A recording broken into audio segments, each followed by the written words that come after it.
Hello நண்பர்களே, welcome back to our channel. இது சங்கீதா சமையல். இன்னைக்கு நம்ம வீடியோவில் மஷ்ரூம் கிரேவி எப்படி செய்யறதுன்னு பார்க்க போகிறோம். அதுக்கு ஃபர்ஸ்ட் 200 கிராம் மஷ்ரூமை இந்த மாதிரி கட் பண்ணி வச்சுருக்கேன் நான். இப்போது ஒரு பேனில் தேவையான அளவு எண்ணெய் சேர்த்துக்கோங்க. சேர்த்துட்டு நல்லா ஒரு 70% குக் ஆகிற வரைக்கும் மஷ்ரூமை நல்லா ஃப்ரை பண்ணி எடுத்துக்க போகிறோம். பாருங்கள், மஷ்ரூம் நல்லா தண்ணி விடும். மஷ்ரூம் வந்து ரொம்பவே உடம்புக்கு ஹெல்த்தி, எல்லாருமே சாப்பிட்லாம். இப்போ குக் ஆகிடுச்சு. நான் ஒரு பிளேட்டில் இதை ட்ரான்ஸ்ஃபர் பண்ணி வச்சுக்க போகிறேன். 70% குக் ஆனதும் இப்போது ஒரு பட்டை, ஒரு லவங்கம், ஒரு ஏலக்காய் எடுத்திருக்கேன். இப்போ அதே எண்ணெயில் நான் அதை சேர்த்துக்க போகிறேன்.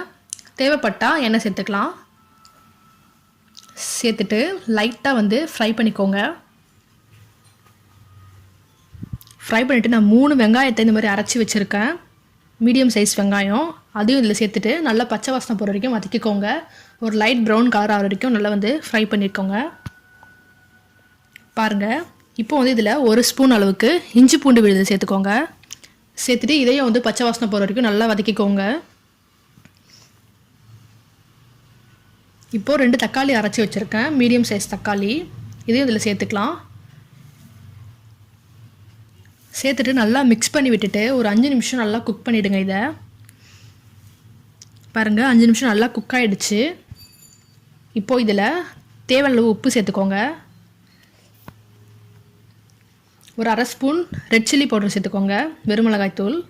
தேவைப்பட்டால் சேர்த்துக்கலாம் எக்ஸ்ட்ராவே. இப்போ 1/2 ஸ்பூன் கரம் மசாலா, கொஞ்சமாக காஷ்மீரி ரெட் சில்லி பவுடர் சேர்த்துருக்கேன். இது ஆப்ஷனல் தான், இது கலருக்காக நான் சேர்த்துருக்கேன், டோட்டலி ஆப்ஷனல். இப்போ பச்சை வாசனை போகிற வரைக்கும் வதக்கிட்டு ஃப்ரை பண்ணி வச்ச மஷ்ரூம் இதை சேர்த்துக்கலாம். சேர்த்துட்டு ரெண்டுத்தையும் நல்லா மிக்ஸ் பண்ணிக்கோங்க.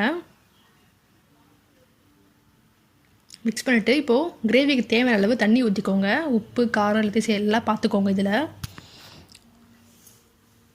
நான் ஒரு ட்ரை கிரேவியாக தான் செய்ய போகிறேன். இதில் பாருங்கள், இவ்வளோ தண்ணி ஊற்றிருக்கேன். நல்லா குக் பண்ண விட போகிறேன். இதை பாருங்கள், நல்லா சுண்டிருச்சு. சூப்பராக ரெடி ஆகிடுச்சு மஷ்ரூம். இப்போ மேலே கொத்தமல்லி, கொஞ்சம் புதினா சேர்த்துக்கோங்க. சேர்த்துட்டு லைட்டாக மிக்ஸ் பண்ணிங்கன்னா அவ்வளோதான், சூப்பரான மஷ்ரூம் கிரேவி ரெடி ஆகிடுச்சு. இது நீங்கள் சப்பாத்தி, பூரி, பரோட்டா எதுக்கு வேணால் சர்வ் பண்ணலாம். ரொம்பவே அல்டிமேட்டாக இருக்கும். நான் சப்பாத்திக்கு இன்றைக்கி சர்வ் பண்ணுறேன். பாருங்கள், சூப்பராக மஷ்ரூம் வெந்திருக்கு, செமையாக இருக்குது பார்க்கவே. இந்த வீடியோ உங்களுக்கு பிடிக்கும்னு நினைக்கிறேன். கண்டிப்பாக நீங்கள் இதை ட்ரை பண்ணுங்கள் உங்கள் வீட்டில். மறக்காமல் சப்ஸ்கிரைப் பட்டனை தட்டி விட்டுருங்க. இன்ஸ்டாவை ஃபாலோ பண்ணுங்கள். பெல் பட்டனை கிளிக் பண்ணிவிடுங்க. Thank you all. பாய்.